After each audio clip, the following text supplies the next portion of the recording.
नमस्कार, स्वागत है आप सभी का टीसीएस पाठशाला के यूट्यूब चैनल पर। आज के हमारे वीडियो का टॉपिक है 27 जुलाई से 31 जुलाई तक की करंट अफेयर्स। ये करंट अफेयर्स सभी प्रतियोगी परीक्षाओं में बहुत ही महत्वपूर्ण है। ठीक है, सो इस वीडियो को आप लोग शुरू से लेकर अंत तक ज़रूर देखिएगा। हम चलते हैं अपने पहले सवाल पर। हमारा आज का पहला सवाल क्या है? ओपन एआई द्वारा घोषित नए एआई संचालित सर्च इंजन का नाम क्या है? ठीक है, ओपन एआई वो कंपनी है जो चैट जीपीटी को लॉन्च की थी और हाल ही में इसने लॉन्च किया है एक सर्च इंजन जो कि क्या करेगा, गूगल को टक्कर देगा। ठीक है, एंड वो सर्च इंजन का नाम है सर्च जीपीटी। क्लियर, ये बात ध्यान रखिएगा कि चैट जीपीटी ने सर्च जीपीटी को लॉन्च किया है। अगला सवाल है हमारा, जवाहरलाल नेहरू पोर्ट पर भारत की पहली एकीकृत कृषि निर्यात सुविधा विकसित करने के लिए कौन सा संगठन जिम्मेदार है? ठीक है, तो जवाहरलाल नेहरू पोर्ट पर क्या किया जा रहा है? एग्रीकल्चरल एक्सपोर्ट किया जा रहा है। एंड इस एक्सपोर्ट के लिए कौन रिस्पॉन्सिबल है? ये है हमारा Jawaharlal Nehru port authority. Clear, अगले सवाल पे चलते हैं। सीआरपीएफ फाउंडेशन डे कब मनाया जाता है? तो ये मनाया जाता है 27 जुलाई को। एंड 1939 में सीआरपीएफ को फाउंड किया गया था देश में आंतरिक सुरक्षा को बेहतर करने के लिए। चलिए अगले सवाल पर चलते हैं। हमारा अगला सवाल है कि हाल ही में किस प्रमुख फिल्म निर्माता को आईएफएफआई का निदेशक बनाया गया है? सो वो है हमारे शेखर कपूर जी। इन्होंने मिस्टर इंडिया मूवी जैसे बड़े ब्लॉकबस्टर में काम किया है। आईएफएफआई क्या है? International film festival of India. International film festival of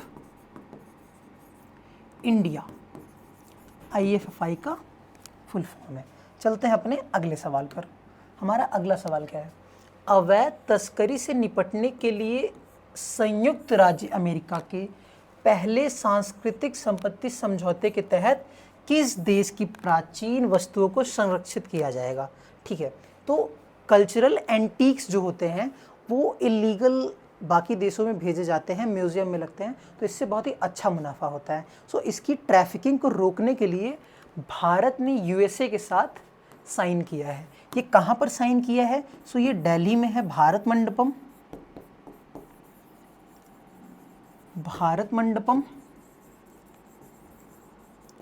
जहाँ पर ये सिग्नेचर हुई है, यूएसए के साथ हुई है। ये बात आप ध्यान रखिए। अगला सवाल, हमारा अगला सवाल क्या है कि किस राजवंश से संबंधित मोईदाम को यूनेस्को विश्व धरोहर स्थल के रूप में अंकित किया गया है?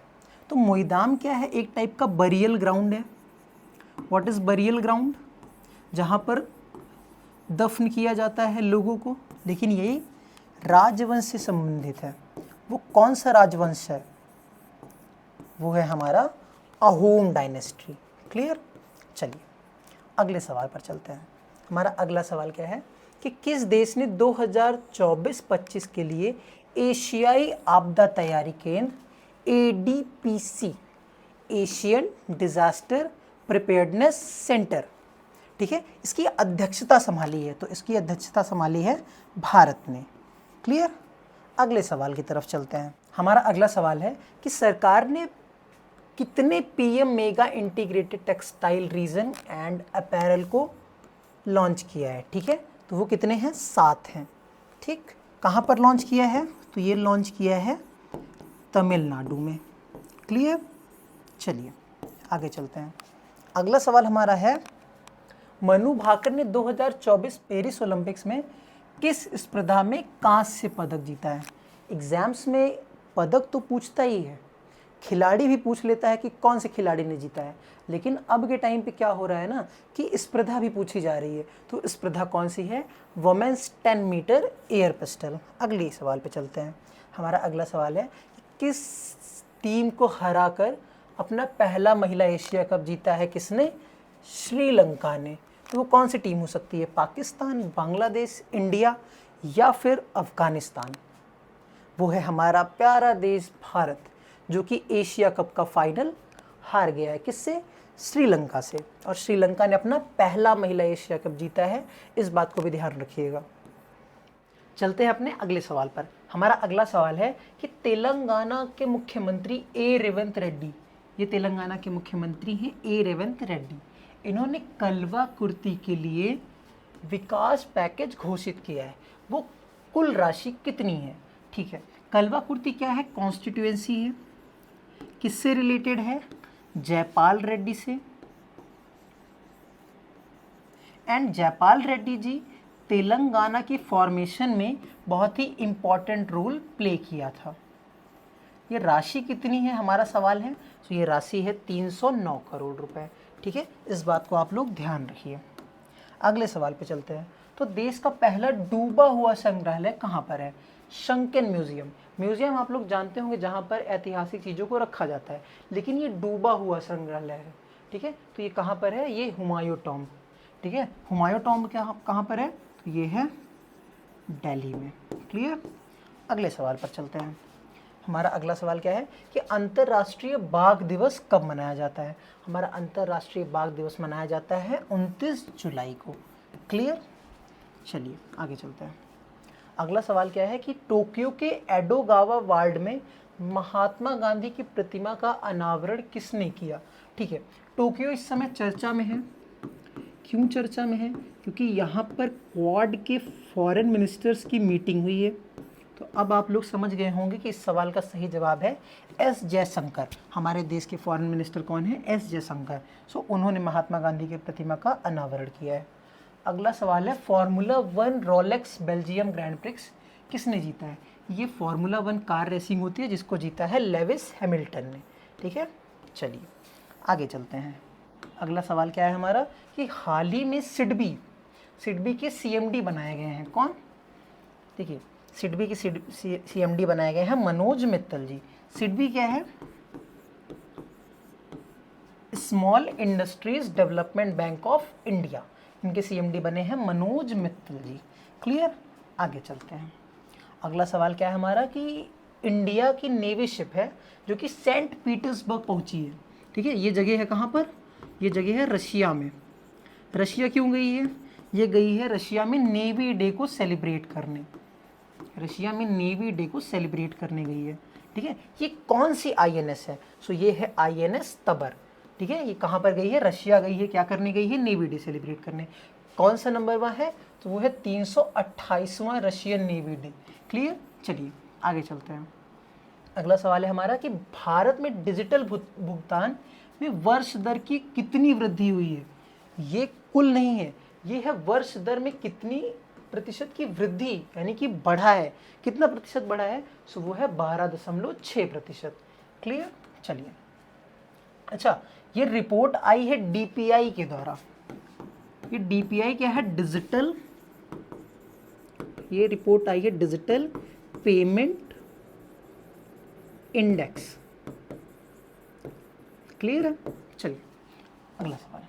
हमारा अगला सवाल क्या है कि एस जयशंकर किस देश के शहर में क्वाड विदेश मंत्रियों की बैठक में शामिल हुए? अभी थोड़ी देर पहले ही हमने चर्चा की कि एस जयशंकर ने टोक्यो में शामिल हुए हैं और वहां पर महात्मा गांधी की प्रतिमा का अनावरण भी किया था। ठीक है, चलिए अगला सवाल क्या है हमारा कि पेरिस ओलंपिक में इंडिया हाउस का उद्घाटन किसने किया है? ठीक है, इसको किया है रिलायंस फाउंडेशन के फाउंडर नीता अंबानी जी ने। चलिए हमारा अगला सवाल है कि किस देश की विवादास्पद सादो सोने की खान को UNESCO world heritage site announce किया गया? सो वो कौन सा देश है हमारा? जापान। ठीक है, जापान की सैडो सोने की खान है जिसको UNESCO world heritage site announce किया गया है। अगला सवाल क्या है कि लाओस में रामलला की स्मारक डाक टिकट। ये रामलला है, ये पोस्टल स्टैंप है जिसको किसने इनॉग्रेट किया? इसको किया है एस जयशंकर ने इनॉग्रेट। ठीक है, ये कहाँ पर गए थे? ये गए थे लाओस में। ओके, लाओस की कैपिटल क्या है? वियंटियाने। लाओस की कैपिटल भी यहाँ पर लिख लीजिए। लाओस की कैपिटल क्या है? वियंटियाने। वियंटियाने। अगले सवाल पे चलते हैं। हमारा अगला सवाल है कि दक्षिण अफ्रीका के राष्ट्रपति सिरिल रामफोसा, ये हैं सिरिल रामफोसा, इन्होंने क्या किया है? जलवायु परिवर्तन के कुछ संदर्भ में कुछ बहुत ही महत्वपूर्ण कार्यवाही की है। सो वो क्या है एग्जैक्टली? वो है इन्होंने एक नया बिल बनाया है। किस लिए बनाया है? जो फॉसिल इंडस्ट्रीज है, ठीक है, जो तेल बनाती हैं, उनको थोड़ा सा कंट्रोल करे कि वो कार्बन एमिशन को क्या करे, कम कर सके, ठीक है। सो ये है साइरिल रामाफोसा जिन्होंने क्लाइमेट चेंज बिल को लॉ बनाया है, ठीक है। चलिए अगले सवाल पर हम चलते हैं। अगला सवाल है हमारा कि किस रीजन में टाइफून गियामी आया है। सो वो रीजन कौन सा है हमारा? वो है Taiwan, Philippines and south east China का कुछ हिस्सा, ठीक है। वो कौन सा है हमारा?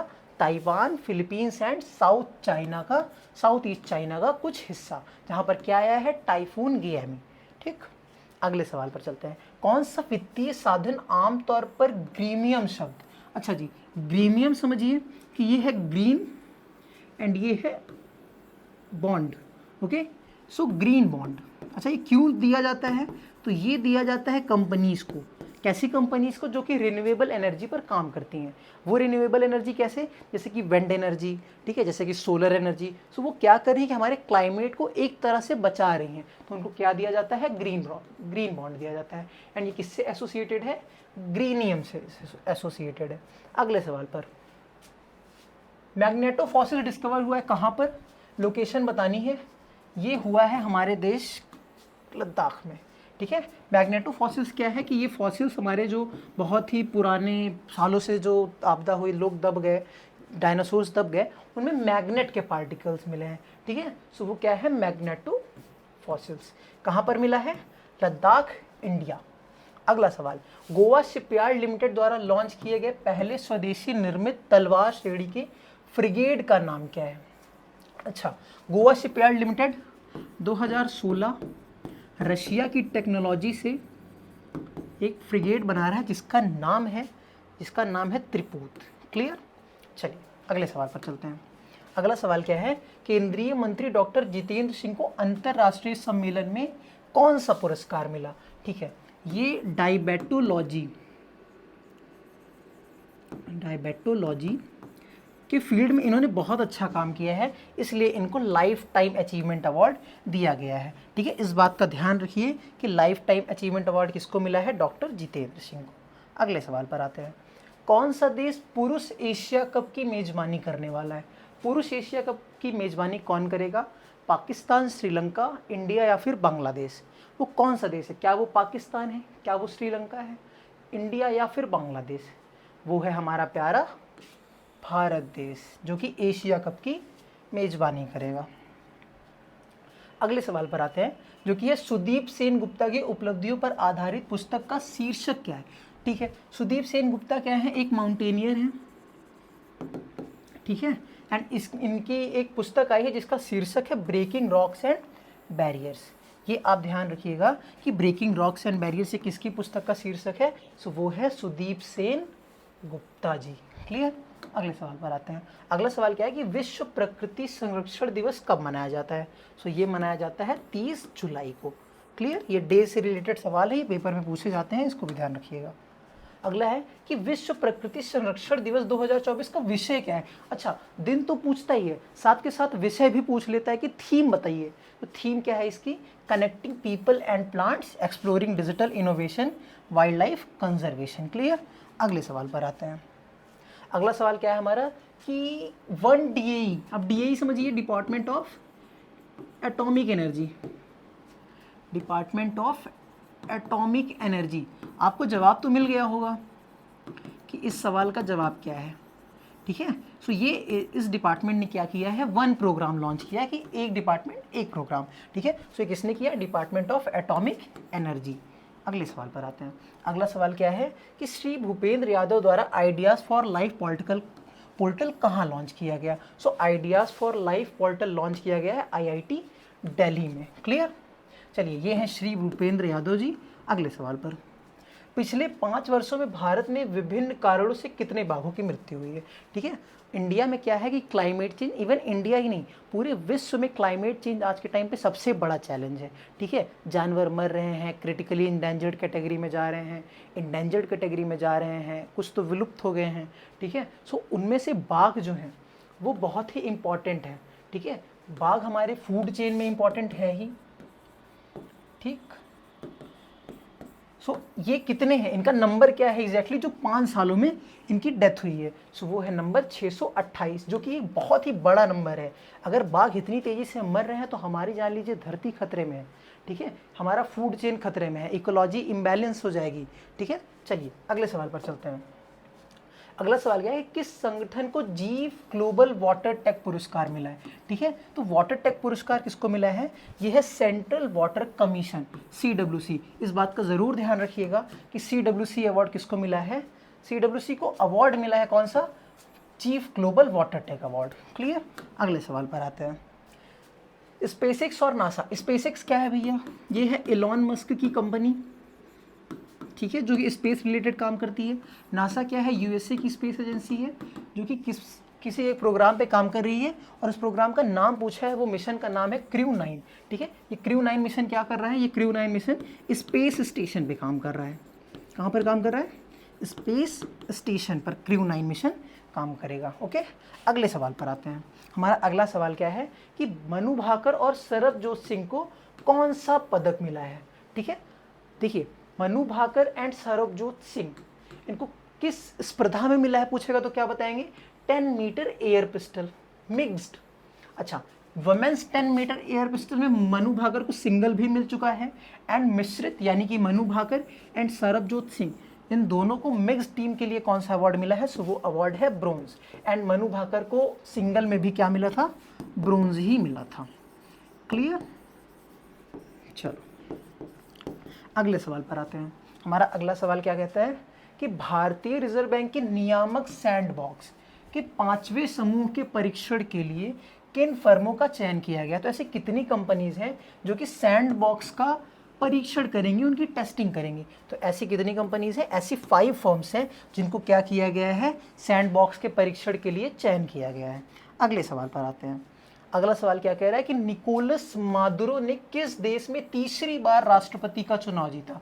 ठीक है, ये है निकोलस मादुरो जिन्होंने वेनेजुएला में तीसरी बार क्या बने हैं, वहाँ के तीसरी बार वहाँ के प्रेसिडेंट बने हैं। ठीक है, इस बात का ज़रूर ध्यान रखिएगा।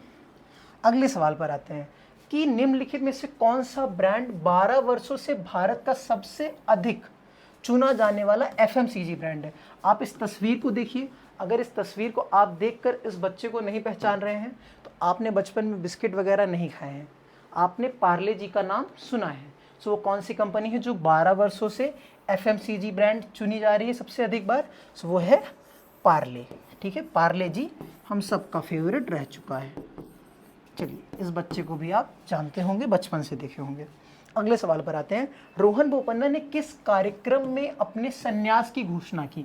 ठीक है, इस समय कौन सा कार्यक्रम चर्चा में है, रोहन बोपन्ना किस खेल संबंधित है, तो ये है टेनिस से संबंधित।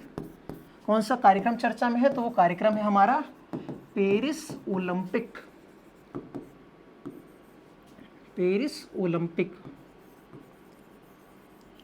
ठीक है, तो इसका राइट आंसर हो जाएगा पेरिस 2024 ओलंपिक, जहाँ पे रोहन बोपन्ना ने क्या किया है, रिटायरमेंट अनाउंस की है। अगले सवाल पर आते हैं। इंद्रिय के लॉन्च के पीछे किस भारतीय समूह का हाथ है। ठीक है, इंद्रिय के बारे में थोड़ा सा समझ लेते हैं कि इंद्रिय क्या है, एक ज्वेलरी ब्रांड है। ठीक है, जिसको किसी भारतीय बड़े इंडस्ट्रियल कंपनी ने लॉन्च किया है। वो इंडस्ट्रियल कंपनी कौन सी है, क्या वो टाटा है, रिलायंस है, आदित्य बिरला है या फिर महिंद्रा ग्रुप है। ठीक है, टाटा की तो भैया ज्वेलरी कंपनी कौन सी है, तनिष्क है।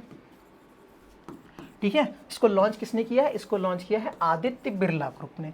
ठीक, अगले सवाल पर आते हैं। अगला सवाल क्या कहता है हमारा कि हाल ही में किस देश ने विवादास्पद आवारा कुत्तों की इच्छा मृत्यु कानून को मंजूरी दी है। इच्छा मृत्यु कानून क्या है, यूथेनेशिया लॉ। ठीक है, यूथेनेशिया लॉ ये क्या होता है एग्जैक्टली कि जैसे कोई इंसान है, अगर वो बहुत ही बड़ी बीमारी से ग्रसित है और उसका इलाज नहीं हो सकता, मतलब कि उसको ये कहा जाता है ना कि ऐसे लोग कहते हैं कि ये जिंदा है, इससे अच्छा ये मर जाए तो बेहतर होगा। तो इसके लिए सरकार ने क्या किया है कि इंजेक्शन देती है, यूथेनेशिया लॉ पास किया जाता है और इंजेक्शन दिया जाता है, जिससे कि किसी भी इंसान की बहुत ही धीमे धीमे मृत्यु हो जाती है। तो ये यूथेनेशिया लॉ कुछ ऐसा होता है जो कि बड़ी बीमारी, जब आदमी बच नहीं सकता, उसको बहुत ही ज़्यादा कष्ट है, तब यूथेनेशिया उसे दिया जाता है, इच्छा मृत्यु उसे कहते हैं। ठीक है, ये किस देश ने पास किया है? आवारा कुत्तों के लिए। ठीक है, अब आवारा कुत्तों की भी राइट टू लाइफ है, सो इसको पास किया है टर्की ने, इसीलिए इसको विवादास्पद बोला जा रहा है। ठीक है, ये कंट्रोवर्शियल है, क्योंकि कुत्तों के भी भाई आवारा हैं तो ठीक है, बट ये इनकी भी कुछ लाइफ है, इनकी भी पर्सनल डिग्निटी है। ओके, तो ये इसलिए विवादास्पद है। ये किसने लॉन्च किया है? ये लॉन्च किया है टर्की ने। चलिए अगले सवाल पर आते हैं। अगला सवाल क्या कह रहा है कि H5N1 टीके से संबंधित WHO की नई परियोजना का प्राथमिक लक्ष्य बताइए। H5N1 क्या है? ये एक टाइप का बर्ड फ्लू है। ठीक है, अच्छा, इसके प्राथमिक लक्ष्य क्या है इस वैक्सीन को बनाने का? सो वो है exactly to create vaccine using mRNA technology. ठीक है, RNA टेक्नोलॉजी को यूज करके वैक्सीन बनाना। चलिए, संघ लोक सेवा आयोग UPSC, ठीक है, UPSC की नई चेयरमैन बनी है। इससे पहले कौन थी चेयरमैन? तो वो थे मनोज सोनी जी। और अभी रिसेंटली UPSC की नई चेयरमैन कौन बनी है? तो वो है प्रीति सुडान। ठीक है, क्लियर। एंड ये यूनियन हेल्थ सेक्रेटरी भी रह चुकी हैं। ये है प्रीति सुडान जी, ये नई UPSC की चेयरमैन है। अगले सवाल पर आते हैं। तो अश्विनी पोनप्पा ने अपने ओलंपिक कैरियर के दौरान किस खेल में भारत का प्रतिनिधित्व किया? ये है अश्विनी पोनप्पा जी, जिन्होंने भारत को बैडमिंटन में रिप्रेजेंट किया हुआ है। ठीक है, अश्विनी पोनप्पा ने बैडमिंटन में भारत को रिप्रेजेंट किया हुआ है। अब देखिए, सवाल में मेडल नहीं पूछता तो कभी कभी पूछ लेता है कि ये खिलाड़ी किस खेल से एसोसिएटेड है। तो ये हमारा आंसर हो जाएगा बैडमिंटन। अगले सवाल पर आते हैं। तो हाल ही में प्रतिष्ठित VK वेंकैया एपिग्राफी पुरस्कार। सो एपिग्राफी समझते हैं क्या होता है? एपिग्राफी क्या होता है कि जैसे मान लीजिए कि कोई एक हिस्टोरिकल हमें सामान मिला, या फिर कोई एक बड़ा सा हिस्टोरिकल टॉम्ब है, कोई खंभा है, तो उस पर जो लिखा है उसकी जांच कौन करता है? एपिग्राफर करते हैं, जो कि हिस्टोरिकल बिल्डिंग्स होती हैं, ये जनरली उसके लिए यूज़ होता है। ठीक है, सो ये मिला है वेंकैया एपिग्राफी अवार्ड किसको? ये है V वेदाचलम। ठीक है, ये है V वेदाचलम, जिनको क्या मिला है? वेंकैया एपिग्राफी अवार्ड मिला है। अगले सवाल पर आते हैं। तो एशियाई क्रिकेट परिषद ACC, ठीक है, सीमेंट नहीं, एशियन क्रिकेट काउंसिल के नए चेयरमैन कौन बने हैं? ठीक है, ये पाकिस्तान से हैं। इनका नाम क्या हो सकता है? ये है शाहिद अफरीदी? नहीं, ये है शाहिद अफरीदी नहीं है, ये है मोहसिन नकवी। शाहिद अफरीदी नहीं है, ना अनिल कुंबले हैं, ना ही सौरव गांगुली बने हैं, ये हैं मोहसिन नकवी। चलिए, अगला क्या है कि हु लॉन्च द सेवा चैटबॉट? अच्छा जी, सेवा चैटबॉट किसने लॉन्च किया? तो ये लॉन्च किया है सेबी ने। ठीक है, security and exchange board of India. ठीक है, ये इन्वेस्टर्स को हेल्प करने के लिए इन्होंने चैटबॉट लॉन्च किया है, जो कि उन्हें हेल्प करेगा कि कैसे इन्वेस्टिंग करनी है। ठीक है, जो भारत में शेयर मार्केट है उसको भी कंट्रोल कौन करता है? सेबी करता है। GRI को इंग्लिश चैनल पार करने में कितना समय लगा? ये बच्चा है 16 साल का, जो इंग्लिश चैनल पार किया है। ठीक है, 16 साल में बच्चे ये सोचते हैं कि 12th में कौन सा सब्जेक्ट लिया जाए, मैथ्स ली जाए या बायो, इवन स्ट्रीम भी सोचनी पड़ती है। इस बच्चे ने 16 साल में इंग्लिश चैनल पार किया है। वो कितने घंटे में किया है? ये सवाल है हमारा, जो कि है 17 घंटे 25 मिनट। ठीक है, ये ध्यान रखिएगा। अगले सवाल पर आते हैं, जो कि है 30 जुलाई 2024 को उत्तर प्रदेश विधानसभा द्वारा पारित विधेयक का नाम क्या है? ठीक है, 30 जुलाई को योगी आदित्यनाथ की सरकार ने एक बिल पास किया। ठीक है, उसका नाम पूछा जा रहा है, तो वो बिल का नाम है UP prohibition of unlawful conversion religion amendment bill. ठीक है, ये बिल क्यों पास किया? क्योंकि यूपी में क्या है ना, कि यूपी में ही नहीं, पूरे देश में, इवन विश्व में भी ऐसा हो सकता है कि ज़बरदस्ती धर्म परिवर्तन कराया जाए। तो इसको रोकने के लिए लॉ पास किया गया, जिसका नाम है अनलॉफुल कंजर्वेशन ऑफ रिलीजन। चलिए, किस संगठन ने पूर्व सैनिकों के लिए ई सेहत टेली कंसल्टेंसी लॉन्च की, तो वो कौन सा संगठन है? अच्छा, ये ई सेहत किसके लिए लॉन्च किया गया है? वेटरन्स के लिए, जो कि रिटायर्ड सैनिक हैं, उनके लिए ये पोर्टल लॉन्च किया गया है। वो कौन है? वो है इंडियन आर्मी। ठीक है, इंडियन आर्मी ने ई सेहत कंसल्टेंसी सर्विस लॉन्च की है। ठीक है, किसके लिए लॉन्च की है? ध्यान रखिए, वेटरन्स के लिए। ठीक है, पूर्व सैनिक जो हैं उनके लिए कौन लॉन्च किया है? Indian army. क्लियर? अगले सवाल पर आते हैं। अगला सवाल क्या है कि भारतीय तटरक्षक बल द्वारा सुविधा सॉफ्टवेयर संस्करण 1.0। ठीक है, अच्छा, ये सॉफ्टवेयर क्या करेगा? ये ट्रेनिंग में हेल्प करेगा। आईसीजी, इंडियन कोस्ट गार्ड ने लॉन्च किया है। ठीक है, कहाँ पर लॉन्च किया है, किस शहर में लॉन्च किया है सवाल है, तो वो शहर है हमारा विशाखापट्टनम। क्लियर? वो शहर है हमारा विशाखापट्टनम, जहाँ पे आईसीजी ने लॉन्च किया है क्या? सुविधा सॉफ्टवेयर संस्करण का 1.0 वर्जन। अगले सवाल पर आते हैं। निम्नलिखित में से कौन सा टाइगर रिजर्व बिजली उत्पादन के लिए पवन टरबाइन स्थापित करेगा? अच्छा जी, एग्जाम में ये सवाल बहुत इंपॉर्टेंट बन सकता है कि पवन टरबाइन किस टाइगर रिजर्व में इंस्टॉल की गई, तो वो है हमारा पेरियार टाइगर रिजर्व। कहाँ पर है ये भी पूछ सकता है कि ये टाइगर रिजर्व कहाँ पर है, तो वो है हमारा केरला में। ठीक है, चलिए आगे चलते हैं अगले सवाल पर। ठीक है, संतोष कुमार गंगवार को किस भारतीय राज्य का राज्यपाल बनाया गया है? ठीक है, संतोष कुमार गंगवार को राज्यपाल बनाया गया है भारत के एक राज्य का। उस राज्य से जुड़ी मैं हिंट आपको देता हूं, उस राज्य से आते हैं 7, यानी कि थाला फॉर द रीजन, एंड वो राज्य है हमारा झारखंड। ठीक है, ये रही आज के कुछ इंपॉर्टेंट सवाल जो कि पिछले 3-4 दिनों को कवर किए हैं। एंड ये मिड वीक कवरेज है, यानी कि ये हफ्ते में 2 बार क्लास होगी, तो आप इसको ज़रूर देखिए, इससे ज़रूर जुड़िए और इस चैनल को सब्सक्राइब कर लीजिए। एंड इसका पीडीएफ आपको मिल जाएगा टीसीएस पाठशाला के टेलीग्राम चैनल पर। अभी थोड़ी देर में ये पीडीएफ पहुंच जाएगी वहाँ पर, सो आप वहाँ से इसको डाउनलोड कर सकते हैं, आप इसको रिवाइज कर सकते हैं, एंड आप देख सकते हैं अपनी प्रैक्टिस के लिए कि आपकी तैयारी कितनी है। ठीक है, ये आज से रिलेटेड कुछ करंट अफेयर्स हैं। चैनल को सब्सक्राइब ज़रूर कर लीजिए, वीडियो पसंद आया तो लाइक कर दीजिए, शेयर भी कर दीजिए, एंड क्या सुझाव आप मुझे देना चाहते हैं ये भी कमेंट्स में ज़रूर बता सकते हैं। ठीक है, चलिए आज के लिए इतना ही, धन्यवाद।